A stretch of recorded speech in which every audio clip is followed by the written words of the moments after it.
Hello and welcome to Writers and Books Visiting Author Series. My name is Kathy Sevna. I'm the Communications Associate here.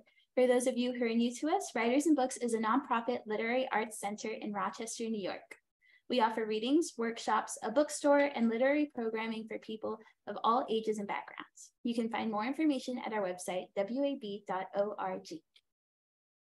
Writers and Books would like to call attention to the complex and troubled history of the lands on which we live and work.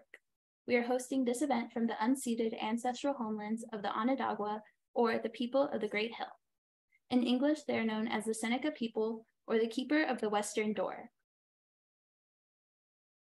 We're so happy to have Terence Degnan and Denver Butson with us tonight.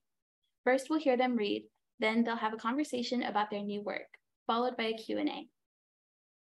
The poems in Terence Degnan's new collection, I Can Wonder Anything, have been described by Rhode Island's poet laureate Tina Kane as such a fine balance between grit and grace.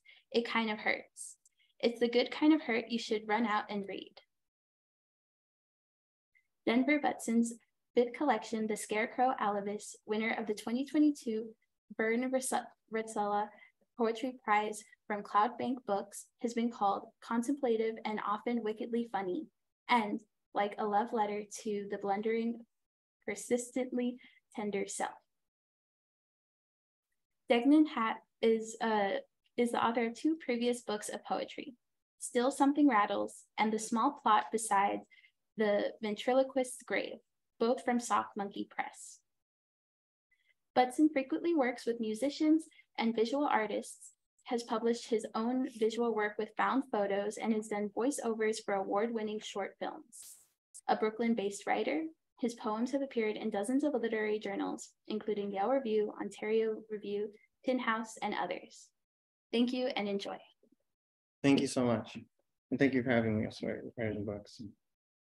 So this is a new book called I Can Wonder Anything, and it was published in March of this year. It was launched in Brooklyn, and I'm going to start reading from this, and then I'll read a new piece, and then I'll read a piece that I wrote to Denver, and then Denver will cross over and start with his answer to that poem, and then we'll go into his work, and then it'll be fun to ask you really tough questions. Yeah. I don't know if you're ready, because it gets really tough. The first chapter in this is called The Wooden Boy from Rochester, because this is Rochester and I'm from here. And it has a little epigraph from Pinocchio, and it reads, "If you're ever in a need of skin for your drum, remember me, Pinocchio." The first poem is called It's My Beach. Tina actually picked this poem to be, Tina Kane from Rhode Island picked this to be in the book. It's my beach. That's my skyline.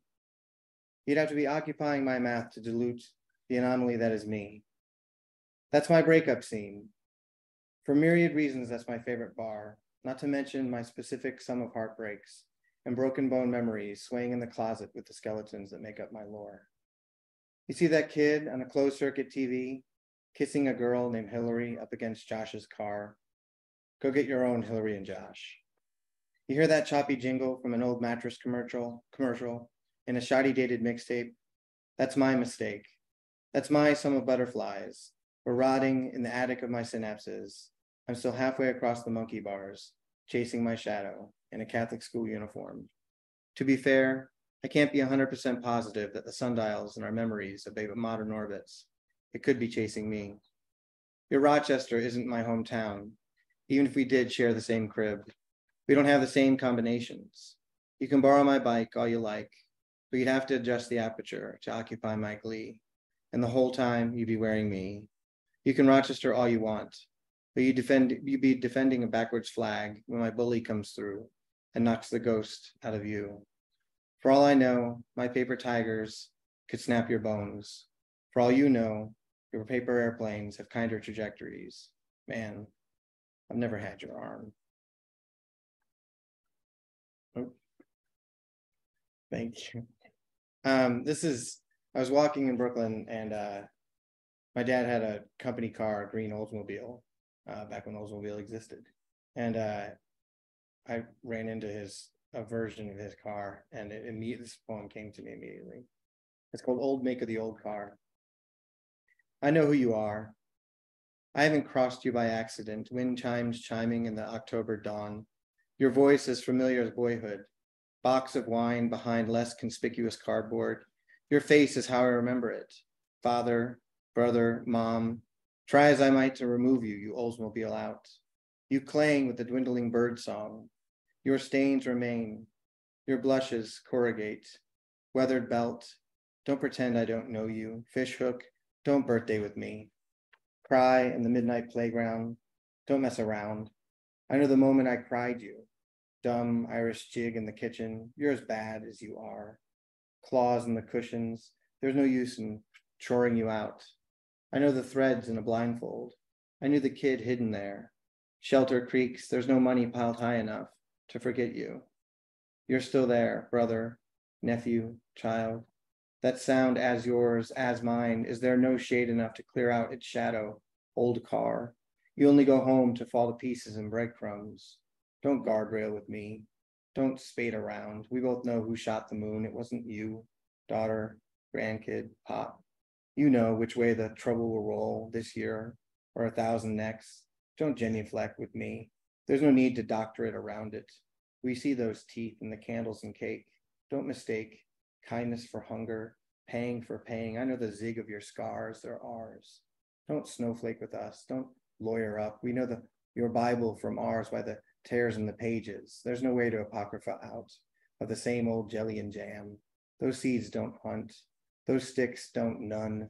You get me, old car, this far north of the plot, James, Madeline, me. Play the hits like you did when you were just kids. Don't you orphanage. There's enough of us to go around. You'll never count every leaf in that tree, every jumper, every say Uncle Jack. You'll never get back to 1,002. You only get one blitz, and you use your somewhere outside of Buffalo, or should I say wasted. You can't entendre and entendre, you get me? You don't get to title the one about the car that zombied around every town I've ever hid, sister. Son who never lived, don't bury the chart, split the organ and fiddle with its nuts and bolts. That's not where the song is, where it hums. Don't tinker or be. If you hit that old relic with the side of a wrench, its nose won't glow. It's a stone, a story left best left unresurrected.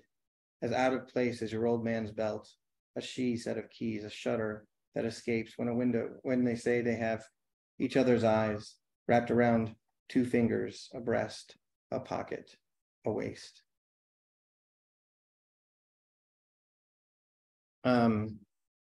In Brooklyn, we have these corner stores called bodegas. And this poem is about the first time that we let my daughter go to the bodega by herself, which is kind of a rite of passage in New York City. It's called Dear Wife. Dear wife, it's dusk and the sky is yellow, and the sky is green also, we cannot decide. Our daughter is coloring the stoop stairs with chalk because it's April, and the weather cannot figure itself out either. You pull on a sweater that was once mine, but has since shrunk to almost your size. We're listening for the familiar sounds of the ice cream truck. Our daughter has porters stacked like drunk towers in the stairs railing. We've brought a small speaker out from the den, and Simon and Garfunkel are in Central Park singing a song about home. Our daughter gives up and runs up the street to the bodega. We let her imagine she's free to do this on her own, but trailing her in a pair of socks, I pretend that I'm a gumshoe.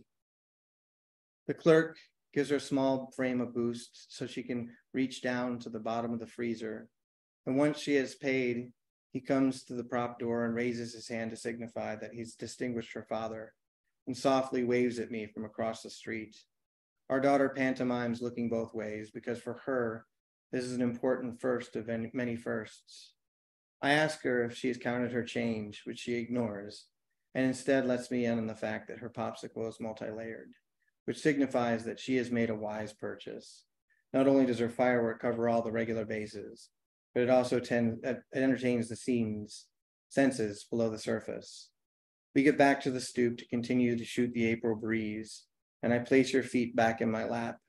The ice cream truck eventually passes, and I swear that if God himself were to descend before us to take me home, I'd fight him right there in the street.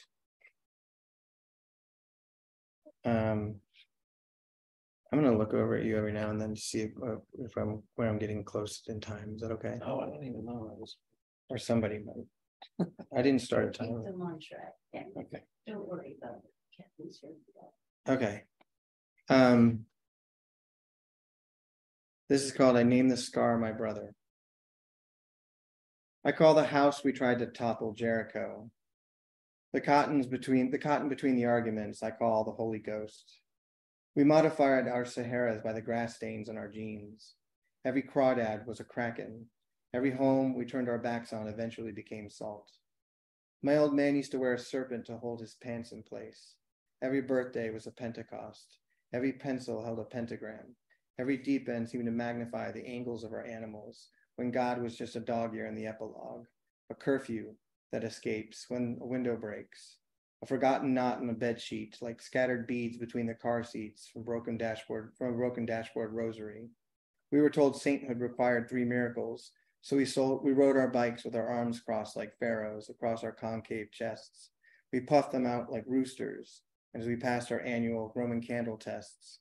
We changed out of our uniforms into altar robes and the gauntlets of the rectories. Squeaking past the minotaurs, we're in the land of children.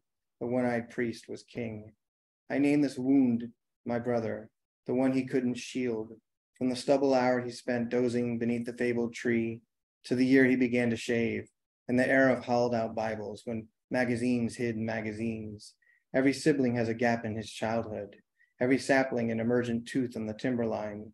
There are miracles you have to perform without gods, days you have to escape by ignorance. Sometimes a rite of passage aligns with another's viaticum. Sometimes what you thought was water isn't water when your brother hands you a flask and says, here, drink this. I'll read one more from this and then a new one and then the crossover. Does that sound about right? I think so. 3? Yeah. Okay. This is either the one about, this is my dad and I are in Ireland. I took him 3 years before he died. I flew my dad to Ireland, and this is this. My father is over there in an upholstered wooden chair, looking at photographs of the day over his reading glasses, asking the simulated person on his phone the longitude and latitude of Dublin. I'm on a sofa bed reading below a painting of a pale and naked body with ribbon red nipples, loosely peripherizing the whole scene.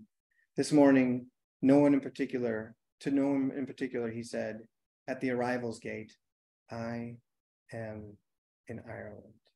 Like he was casting a spell or phoning a younger version of himself. I've not yet learned how to masterfully weave my story between the heavy threads of an older one, but he's teaching me. When we walk along the river in search of some nucleus, I watch him run his fingers across the goose flesh cement of the barrier fence, like he's reading the city's fortune. We will not travel here again. Even though the rain holds up and our backs are treated to an old blessing, we will not break the spell by playing any low keys. I leave the book I'm reading on our host's bookcase, write her a short note to thank her and every other mouth, body, and set of eyes that I've encountered here in this arcane nation, where I'm afraid to wake up, where I'm only awake on the sofa, listening to the sounds of my father as he rubs his sore calves and compares the climates of here and home. This is new. I wrote this yesterday on the trip here. It's called Driving Home. Driving home to a place where my parents still clung to an American hope.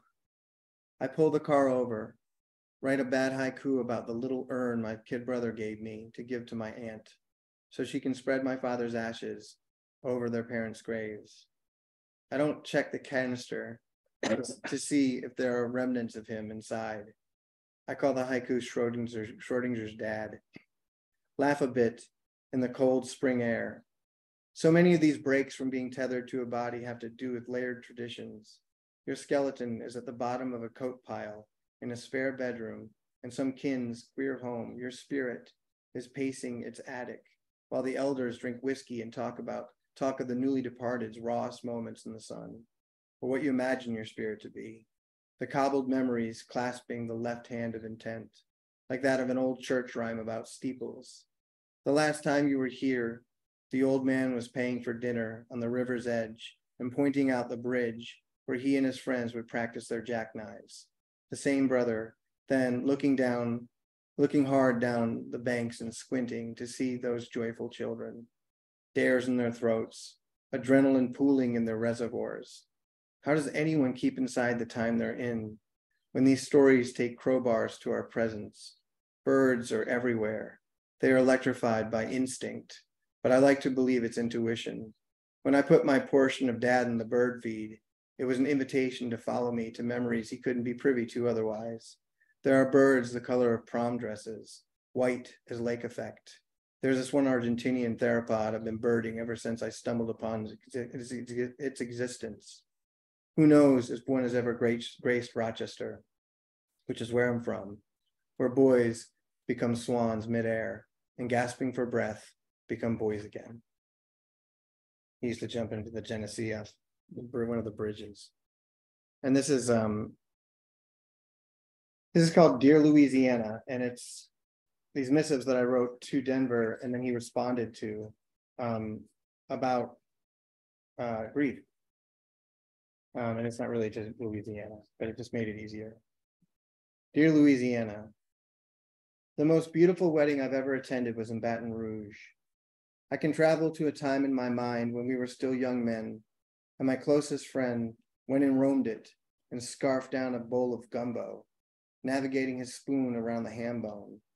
The dingiest jail cell where I've ever tried to catch a few winks was in Orleans Parish, using my bruised hands for a pillow, bleeding out on the community shitter. Like my father, my relationship with you is complicated. Now that he's a pelican, I get him confused with the storks. He sometimes brings the ghosts of children and drops them on my porch. Stillborns, ones that caught a bullet off a cement block near a chalkboard, drowners, kids who have washed up on the shore, crossed half the Atlantic. I'm confused by the offerings. Were he an actual stork, we'd be talking fish. Our right to choose is receding. The riverbanks are cracking from the pressure index. I'd like to know the differential of actual flamingos versus the hollowed, plastic rosaries versus relics, phoned in pleas to conveyor belt blessed virgins, as they relate to the tally of dimes we placed in the piggy bank versions before the early service. Our Father's soul on layaway, twiddling his thumbs in limbo. I wonder if there are piñatas made of graven saints. I'd like to take a switch to St. Francis for being that he's canonized for being peaceful. My father, a bird, alighting his concrete feet, the sun beating a bald spot into his scalp. There are more guns per capita than people, more bullets than the parishioners they clip, more matchsticks than arsonists. I have 5 brothers. Half of us are playing pickle. The other half are middlers with the monkeys. When we drown varies by the severity of our addictions. There are not enough coins in Mary's immaculate belly to rehabilitate the lot. But my old man white-knuckled it into natural causes. Not everybody should be so lucky. In Ireland, he took a mulligan and drank a stout, whose recipe is older than he. But I wouldn't give for a second round, now that he's pelicanized / become the fish he feeds on. Sometimes kids make it past morning. As far as I'm concerned, the jury is hung. Weddings come, receptions never divulge our killer secrets. Those are reserved for after a wake, snowed in, 3 fingers past the bruises, drowning on crows.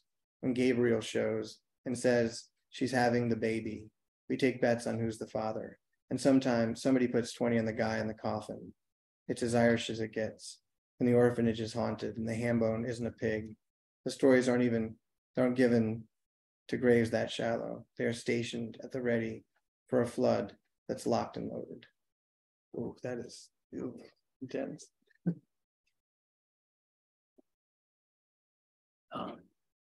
That was from Louisiana, correct? So Yeah. That was to Louisiana. Dear T, in lieu of flowers, let's organize a game of limbo under the casket.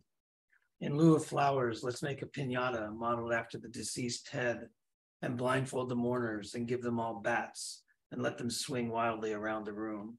And after the mourners in their Sunday clothes are all bruised and bloody, after the deceased memories have exploded out of his head, and the mourners are on their hands and knees pawing for something that the deceased might have remembered about them, a moment when they were young, when perhaps the deceased had an impure thought and didn't share it then, or a time perhaps that both the deceased and the mourner have kept buried all these years, a kiss behind the barn perhaps, a stray hand under the picnic table, maybe, after the mourners who've gotten what they want from the deceased memories, or perhaps have simply given up on finding anything the deceased remembered about them at all.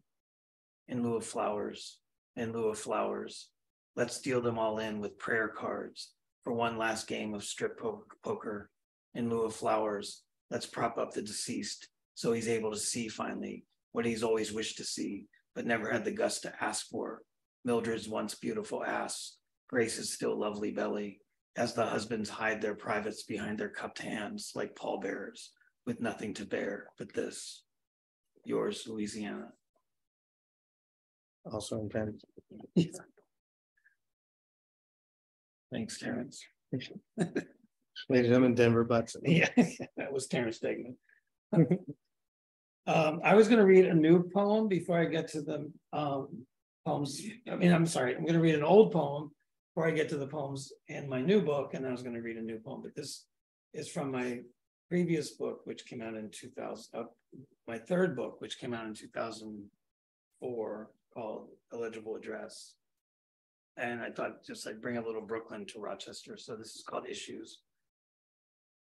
The man who climbed the Brooklyn Bridge, who walked the highest cables and swung hand over hand from one side to the other, who eluded 10 cops with harnesses and ropes, a helicopter, a boat below with emergency crews and a backboard, who asked for a cigarette and a beer, who swung upside down with his knees hooked around a cable and took a cigarette from one cop's hand and smoked it laughing, and then flipped over and slid down fireman style one cable and upside down again around another and skirted between the outstretched hands of two cops, and again, and then again, who after 2 hours of this, with a crowd gathered on the pedestrian walkway of the Manhattan Bridge and traffic stopped in both directions on the Brooklyn Bridge, with all of us looking up from the Fulton Ferry landing, where Whitman wrote about us, the generations hence, but probably couldn't have imagined the cell phones and laptops, all the exposed skin, and his words themselves cut out of the metal railing between the defunct ferry landing and the East River, who finally gave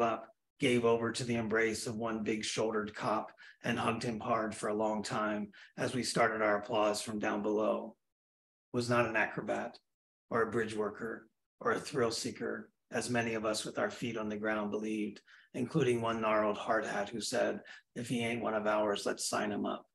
But a simple welder, the paper the next day said, who according to his mother did very well at gymnastics in high school, whose bloody hands stained the cop's shirt, said when asked why he did what he did, I have issues. Well, we with issues, but perhaps not issues enough to become suddenly the best show in town, however briefly clapped and clapped as if we wanted our hands bloodied like his, as the helicopter whisked itself away and the backboard went back into the ambulance and the boat slid under the bridge and out of sight. We clapped and clapped and then stopped clapping and returned to our mourning and our ever so many mornings hence.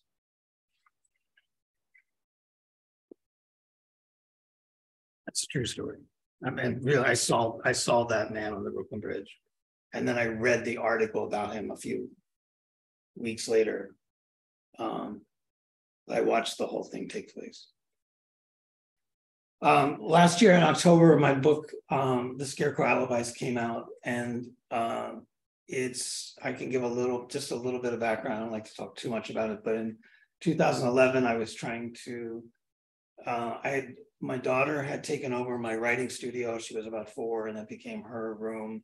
And I didn't have a place to write. And I decided to write on the roof of the building. We were on the 5th floor of a walk-up building in Brooklyn. And I decided I would go up and write on the roof. And when I got up there, I thought I need to write something different from what I've always writing because it's a different place. I need to do something different. But I was stuck. And I just wrote a story that came to me one day about this scarecrow who, I just wrote the line. The first line came out, which is, the first line is, a scarecrow is trying to start the old motorcycle that the farmer hasn't used in decades.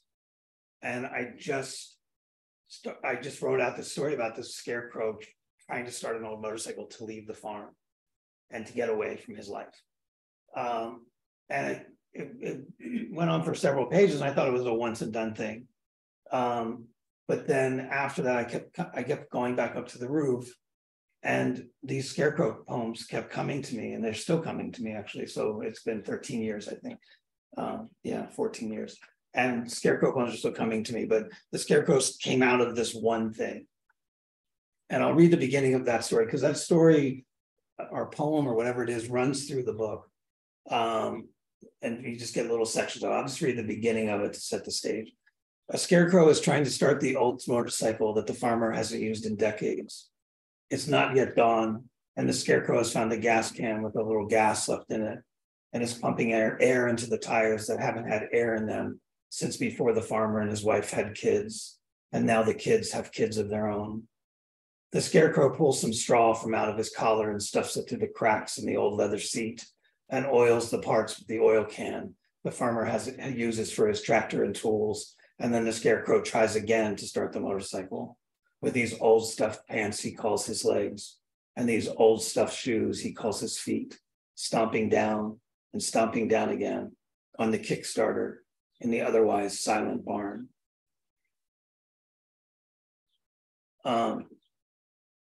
That's haunting. And That is haunting. and he keeps. This is amazing. These are amazing. Very dangerous. That's okay. So for some reason, the scarecrow was here and just became a part of my consciousness for a while. And so I started thinking, well, I don't write straight things. I don't write like about something and this is what I do. So I thought, well, what if the next thing I thought was, if the scarecrow weren't a scarecrow, what would he be? And I wrote this poem. If the scarecrow weren't a scarecrow, he might be a strolling violinist who appears at your table and waits for you to fall in love with your wife again, or to wave him off anyway with a dollar bill. Or he might be a ship's captain standing on the bow of his ship, looking out across the water, looking toward a place he once thought of as home. The scarecrow might be a glass of water in a thirsty man's hand, or a set of keys to an ex-lover's apartment, keys you don't know if you'll ever have the emotional strength to remove from the hook inside your door. If the scarecrow weren't a scarecrow, he might know a lot about oceans or how to swim across oceans. He might be a little boy running up to the waves and then away, up to the waves and then away, if the scarecrow weren't a scarecrow. He might pass the scarecrow from a car on some back road and barely notice the scarecrow out there, looking almost like a falling down man. Or if he does notice, he might wonder for a moment what it must be like to stand that still and then switch the radio station and start singing along, having completely forgotten about that scarecrow back there before the chorus, before more than a couple miles have gone by. If the scarecrow weren't a scarecrow, he might be you, or he might be me, or he might just be someone else who is neither you nor me. Someone perhaps who doesn't even know that he or she is not a scarecrow and never was one, perhaps at all, who does not feel the pang of not being who he or she might have been, as you and I and the scarecrow himself feel such a pang every time we consider how things and we might have been different. There's today trivia about scarecrows too. Was it? We passed 1,000 farms today. I couldn't find any scarecrow. And there was a scarecrow. I kept looking, but I never found it. They're all in the book. Yeah. They just fell into that. So there's a lot of things I do in this book. Like I'm trying, I don't know what it is. I didn't try to do anything, but I thought, okay, well, there's the word for the collective noun for ravens is an unkindness of ravens.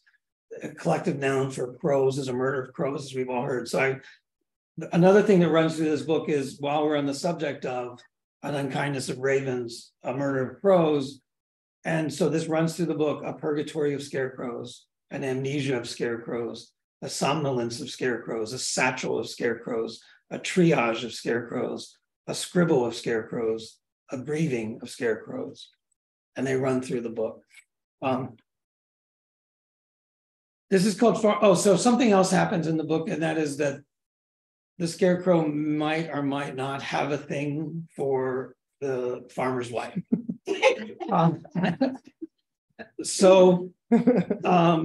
And this poem came out of that early on, and there's some more that comes out here along the way. But this is called Far Enough Away to be called Elsewhere. A scarecrow in a phone booth is trying to remember the last digits of the farmer's phone number. Is it a 9 or a 6? The scarecrow asks himself over and over again. He only has change enough for one call, and he needs to make it now, while the farmer is out throwing grain at the chickens. Now, while the farmer's wife is certain to pick up. Her tongue still nearly foreign to her own mouth from dreams she was having about far away. And one of her hands will go to the top of her nightgown when she hears the silence on the other end of the phone, silence that could only be the scarecrow. From wherever it is, he has gone. Nobody else could be so silent. And she'll say, "Where are you? And please come back. We'll figure something out." But the scarecrow will not say a word. He'll listen to her breathing and then hang up. He'll step out of the phone booth and get tossed this way and that by people who have no idea about anything at all. And who knows where he'll go next, to sit with his scarecrow head and his scarecrow hands, to wonder how he ended up getting here and how the goddamn world got to be so goddamn big. I don't know how many, can I read 2 more? That works, okay. Oh, okay, and then we have 15 total. Okay. I'll do another two, and then we can do I'll do one new one, and then that's it. This is called Red.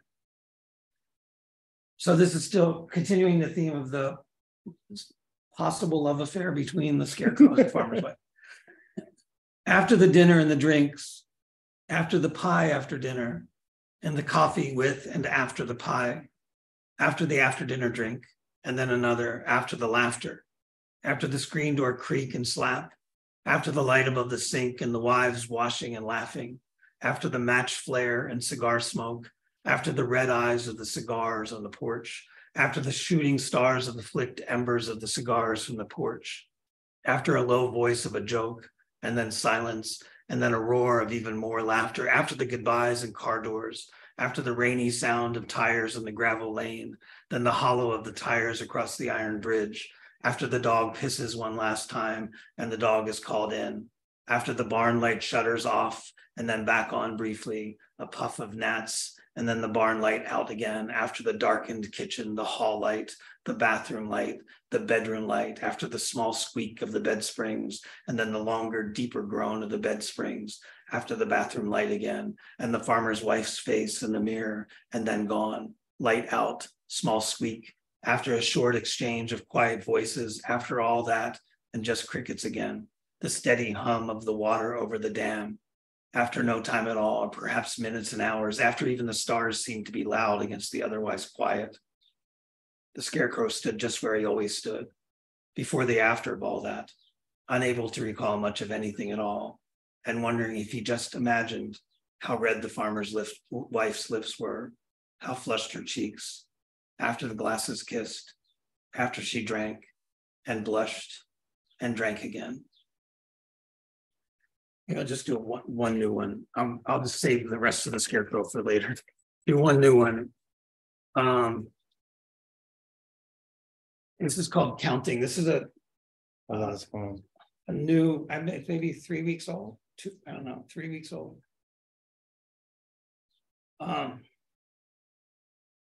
No scarecrow in this, so he disappears from some poems, or maybe he doesn't. Maybe he isn't here. Counting. Yesterday in the park by the water, as I climbed the stone steps that always remind me of ruins, even though they are not ruins yet, I watched as a little girl was coming down, holding the railing tight, hand over hand, her father down below, watching her, and likely watching me, watching her. And as I passed, I heard her counting, almost in a whisper to herself, each step as she took it, 10, 11, 12. And then I was past her and she passed me, and I could no longer hear what I assume must have been her counting the rest of the way down.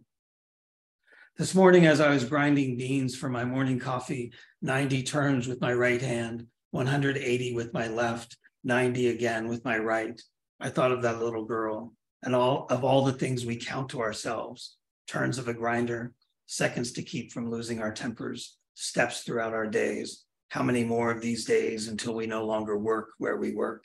How long we can hold ourselves in plank position, breaths until sleep. The poet Jim Harrison started a running count of the birds of his life in his head on his way home from the hospital at age 7, after he lost his eye to a broken bottle a neighbor girl stabbed him with. He said that he always kept the number secret and would pass this secret, which he guessed would be in the hundreds of thousands by then, on a slip of paper to his wife on his deathbed. She died before him, and he kept counting the birds, he said, and would until the end. I'm not sure if he ever revealed the number to anyone, and I wonder if on his deathbed, which wasn't a bed at all, but was his writing desk, and instead of an oxygen machine, he had his whiskey and notebook, the saddle he hoped to die in.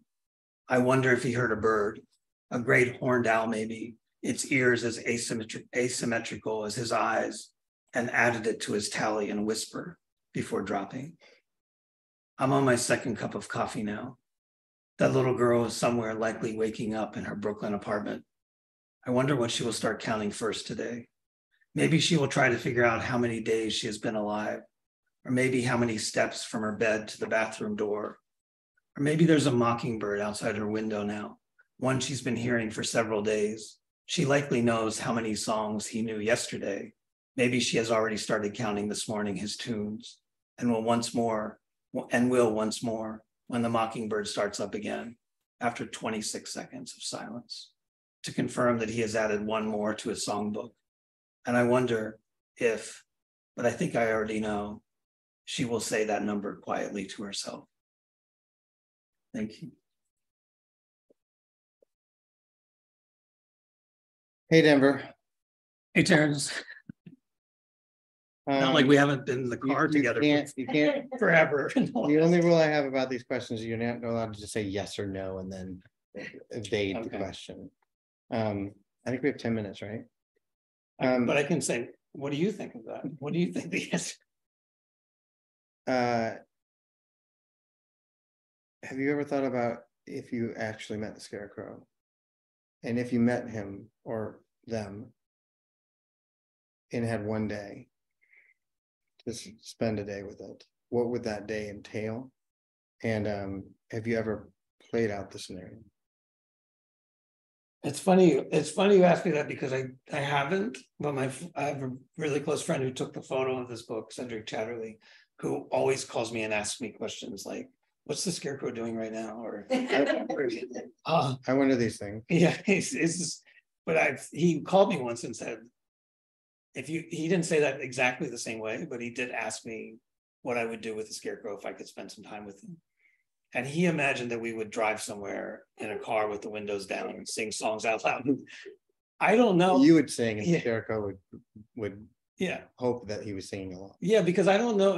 The thing is about the Scarecrow that's funny to me, even now, after 14 years of writing these poems, is that I don't know if the Scarecrow can actually do things or not. Yeah. And like I wrote a recent poem where he's in a bookstore and he finds this book and he's reading the books about the poems about himself. And but there's a whole different, it gets a little nuts after a while. He'd sing you a lullaby. Right. That's what I think. Sing him a lullaby? He would sing. Oh, that would be really nice, actually. Or you would be hoping that he would be. Can I ask you a question? Yeah, correct. Okay. Okay, so one thing that I'm curious about is that you've recently told me that you feel like the poems that you're writing now are the best poems that you're doing something that's totally different from what you were doing before. Yet the response to your book has been incredibly positive, and so many people are calling you up. Could you talk about, do you think that looking at your stuff that's only a couple years old now and feeling like it's not as good as what you're doing now is part of that's what Martha Graham called the divine dissatisfaction that all artists have? Or do you really think that something happened with your writing that's made it better? So it's one of the things that's nice about our relationship is that we have these conversations a lot. One of the things our book came out within months of each other, and our books, and mine's 3 years old. Yours is started 13 years ago. Yeah. And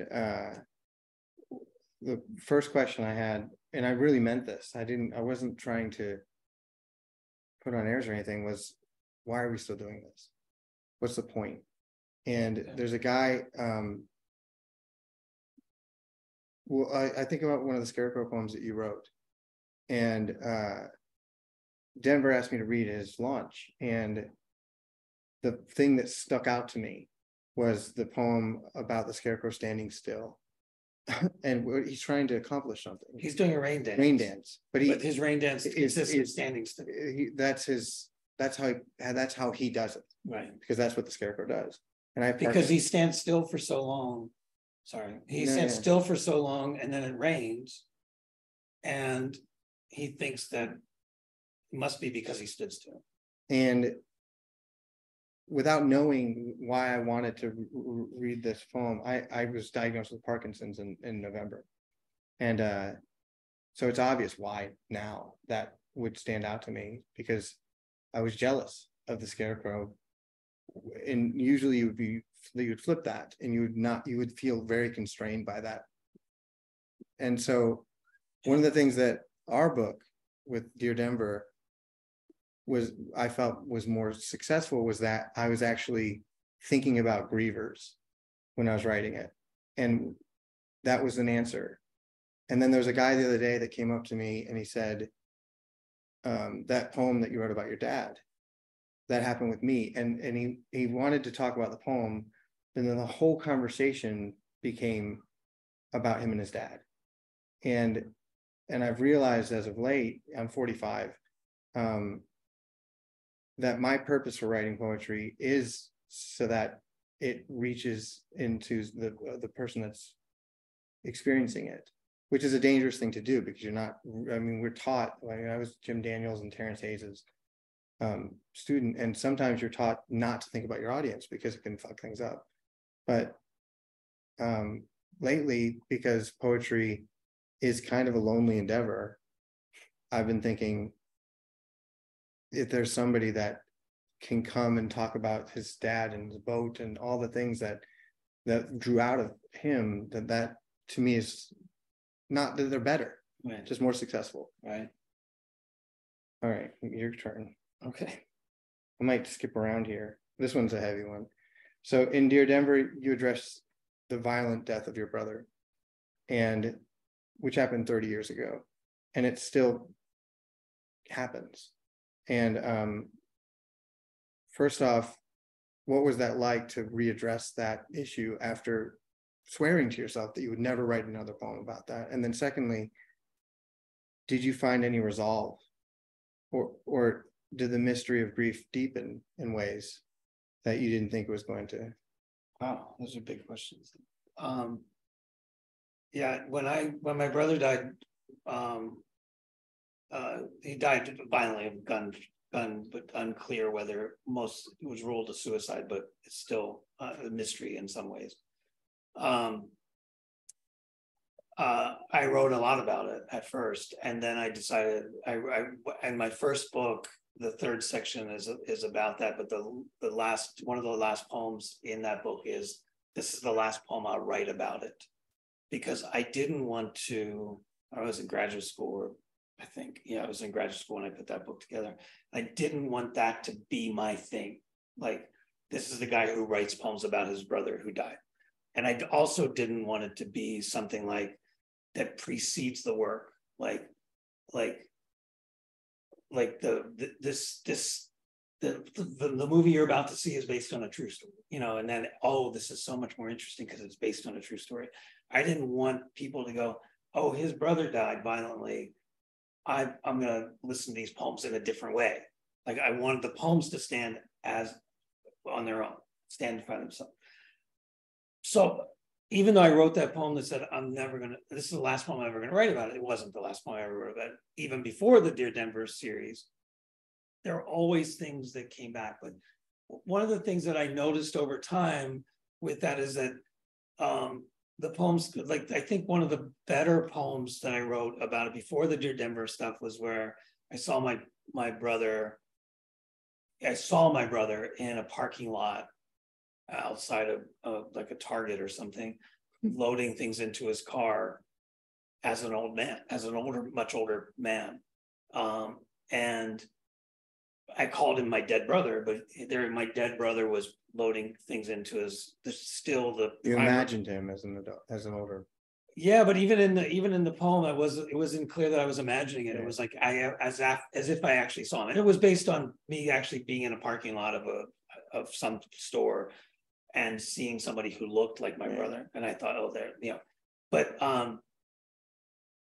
I realized when I wrote that poem that the grief had evolved into a different place now, because it had evolved into a place of it's still grief, it's still pain, it's still loss, but it's also there's a whole world that the person who's gone now that was gone since then has not experienced. And there's almost this curiosity about what would they be doing now, like what would happen to them. But the Dear Denver poems, and to shorten that, but to get right to your question is, I didn't intend to write about this stuff, even with the Dear Denver poems. Even when Terence was directly addressing them, it would just be something in the poem that would make me take something and go with it. It was a way to get a lot of things out that I never talked about with anybody, and some things happened coincidentally at the same time, right? While the time we were writing that, I had cleared out some storage space in Pennsylvania and found my brother's wallet. And I responded to the poem that one of Terence's poems with, I found my brother's wallet. So that was a whole level of, but it never leaves you, that stuff never leaves you. Someone die, some people die, they're close to you, but that grief never leaves you in some ways.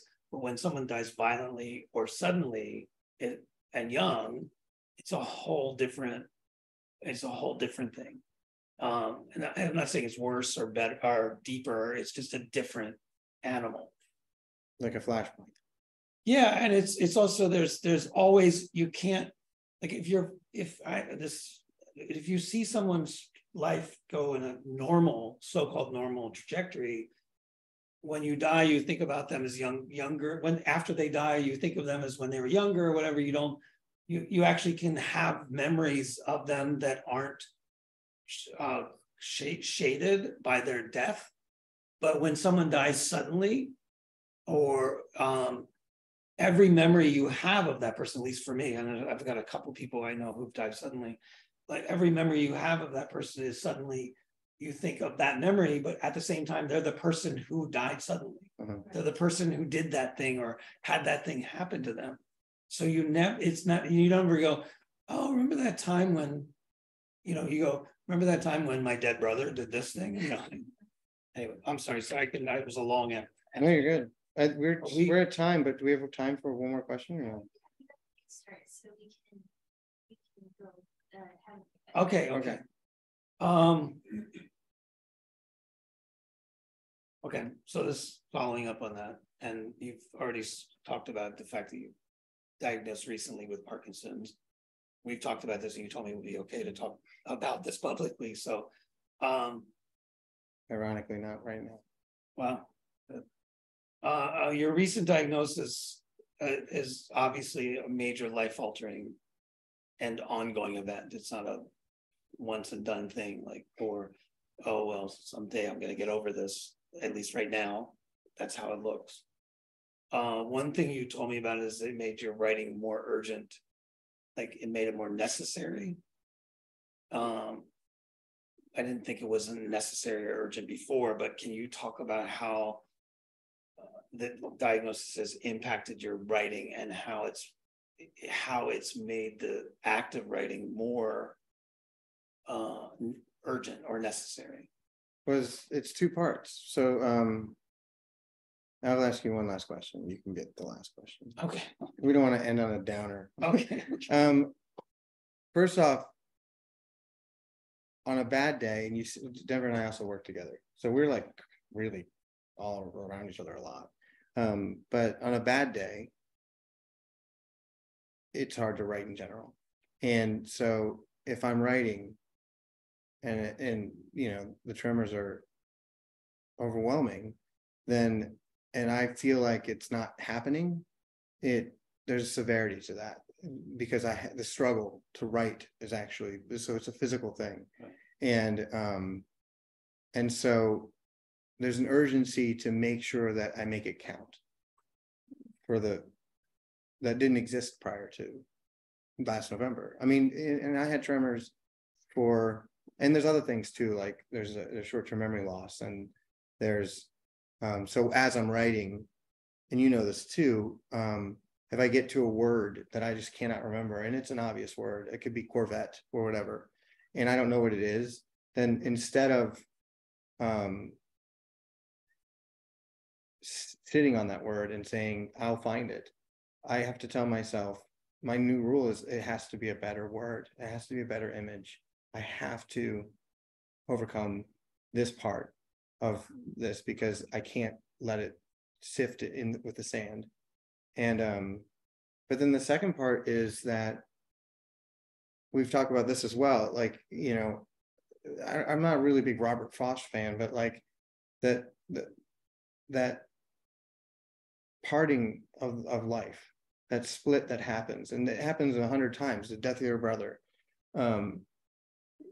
you know, a loss of a job, anything like that. And this also, it feels like there's one or two, and it's not a binary, it just isn't, but it feels like you can go one of two ways.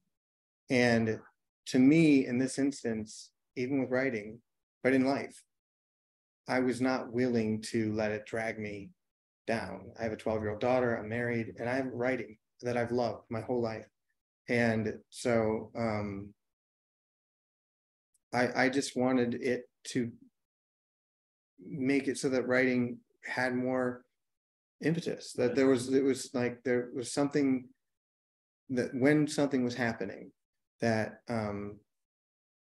it mattered more, right? Because there's a severity to life that didn't exist before. Right. And so while I'm cognizant of that, I also choose, and it's joy. That's what I'm really getting at, is that like I can either stay in bed and say, this sucks, I have Parkinson's, and there's 100 ways that my life has been affected by that, or I can say, I have the opportunity to have Parkinson's, which sucks, and still continue to do what I'm doing and do it better.